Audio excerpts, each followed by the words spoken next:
So again, in conjunction with Parshat Teruma and the building of the Mishkan, I want to conclude what we've been talking about the Beit HaMikdash in all of its various stages. So at the end of the reign of the Hashmonaim, the government was taken over here by the Romans. The Hashmonaim had invited the Romans into the country in order to protect them from the Greeks. So, you bring the bear into the house to get rid of the dog. It's hard to get the bear out again. And the Roman 10th Legion was stationed here in Israel. And they took over the country. So they appointed Antipater, who was the leader of the Idumeans of the Edomites, and there was a suffix whether their gerus was to be accepted. The Prushim did not really approve of them as being Jews. But the Tzdokim, the Sadducees, were in power both in the Sanhedrin and in the Kohanim. So they accepted them, Antipater, and when he passed away, he left a son, Herod, who he had educated in Rome. Herod is a very complicated figure.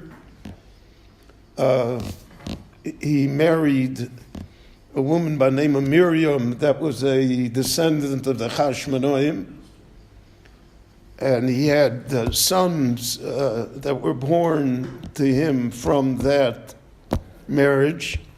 He also had other sons from other marriages, and he suspected, he was paranoid, and he suspected her of all things, and he killed her. And he killed the two sons that they had, so that there was no one left from the house of the Hashmonaim. And the Gemara therefore says, more in Kedushin, Kol HaOmer Shumi Beis Hashmonai, anybody who will tell you that he is descended from the Hashmonaim, you should know he has a din of an Eved. He's not really Jewish. Because the only ones left that claimed anything were Herod and his descendants. Herod, part of his paranoia was because he knew that the Jews did not recognize him as being a legitimate king or ruler, because his Jewishness was in question aside from all other things. So therefore, in order to win over the Jews, he embarked on a great building program. And much of what we see today is still from Herod here in the country. He built the fortress over the Moras HaMachpelah in Hebron. He built the fortress of Herodian that we have not far from Yerushalayim. But the main, he also built Caesarea, which was a small port, and he made it a magnificent Roman city. And you can see today what the archaeologists have done there, and restored the hippodrome and everything. And his main thrust was to rebuild the Beit HaMikdash, because he felt, most of this we know from Josephus, and we know a little from the Talmud as well. He felt that would grant him favor amongst the Jews, that they would see him and his family as being legitimate and as being good people, and etc., worthy successors to the Hashmonaim. So he embarked. It took close to 10 years to build the Beit HaMikdash. And he brought material from all over the Roman Empire. It's not a lot. Here they want to build the Beit Levi, it takes them more. Well, he had Middle Eastern contractors, That's, No, I get this. There's no itnagduyot. well, so he brought, for instance, Carrara marble from Italy, which was and is the finest marble in the world, shayish. And therefore the Gemara says that the floor, the Gemara says, Misha lo roa binyan hurdis lo roa binyan yofe biyomov. If you didn't see the Beis HaMikdash of Hurdis, you don't know what a beautiful building looks like. And it was really one of the wonders of the ancient world. And the Meforshim all point out that there were hundreds of thousands of non-Jewish tourists that came only to see the Beit HaMikdash. And therefore there was a separate section for the non-Jews. And the archaeologists have even found the stones and the signs that said until here non-Jews can come, but they shouldn't go further. And you can see, I don't know which museum it's in, but these were all things that Herod built. And he built a magnificent building that could be seen for miles around. And unlike the previous years of the Bayit Sheni, when they didn't have money, Herod never had a shortage of money. He just increased the taxes. Where did Herod get so much money from? Well, the same place the American government gets all its money from. It's all borrowed. He printed. Yeah, well, they didn't print then. Then you needed, but so the building was gold and marble and silver, and it had tapestries, marvelous carpets that were on the wall, and that's why the building burned in the Churban. Because the building was, so to speak, fireproof, because he took all the wood away and he built it out of, you can see the stones, the enormous stones that he used to construct the building and the walls around the building. So we see that in the Kotel, and we see that in the southern wall of the Beit HaMikdash, which exists, and the staircase that still exists. And he built, Josephus says he built close to 100 mikvahot on the way to go up to the Beit HaMikdash, so everybody could come being tahor. And he had a whole system. It was an enormous thing that was built. And because of that, he felt that he would be popular. But he was not popular.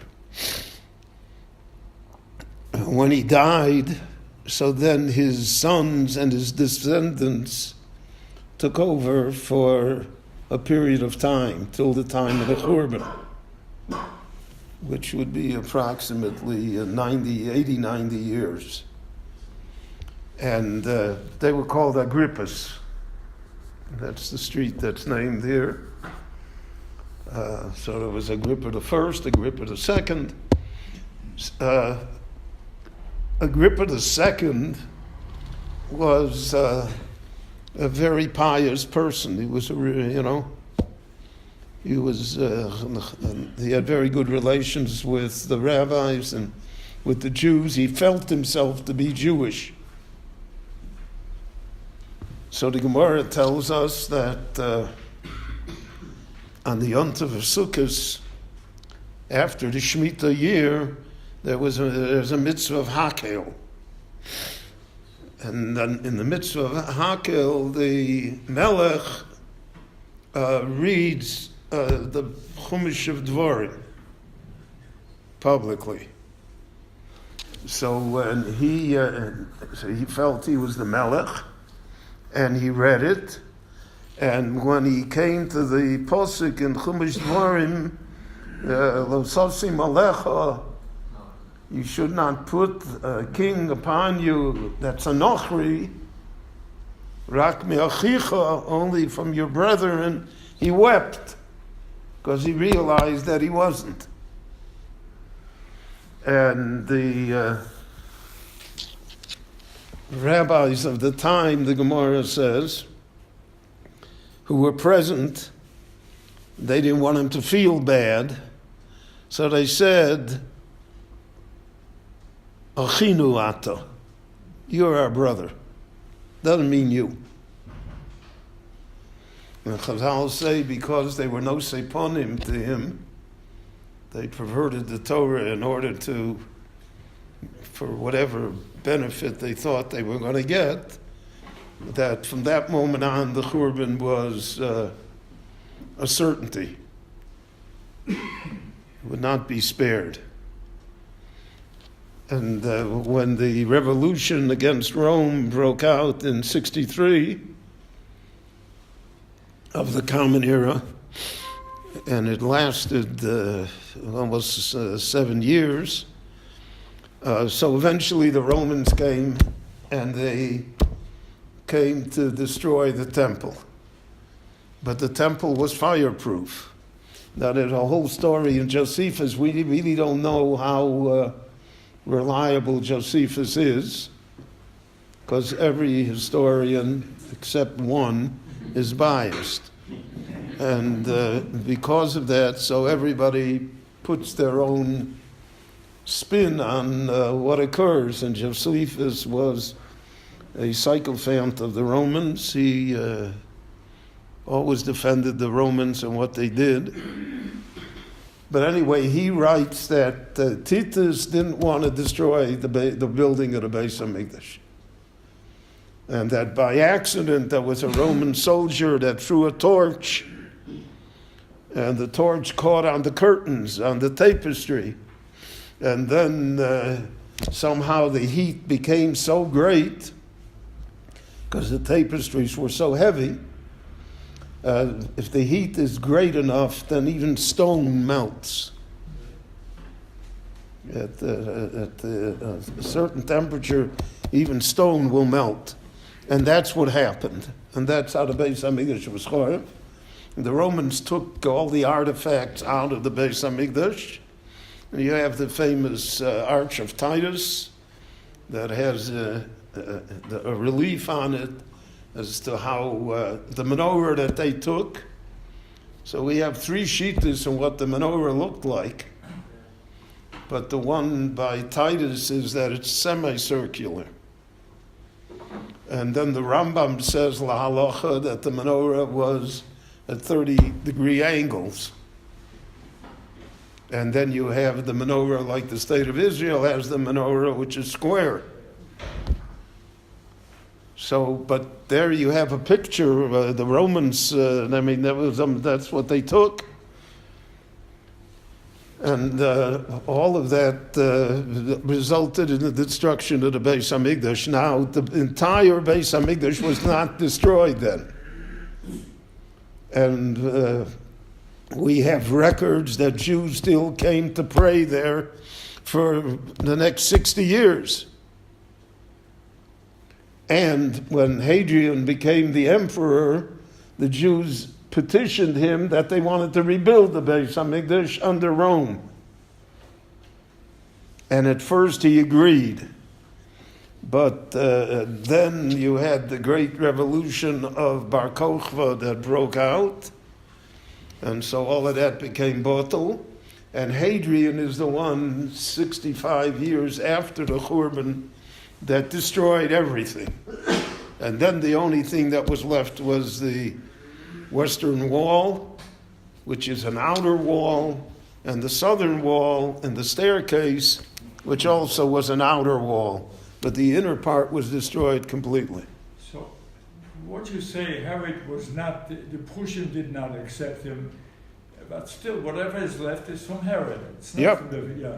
So why do we, the kotel, why do we make the whole kotel? Because the It's not Gemara- really what Because the Gemara says that the Shekhinah never departed from the Kotel. even in It's not the Kotel, it's the Shekhinah. But you can't take a picture of the Shekhinah. So that's why it is that way.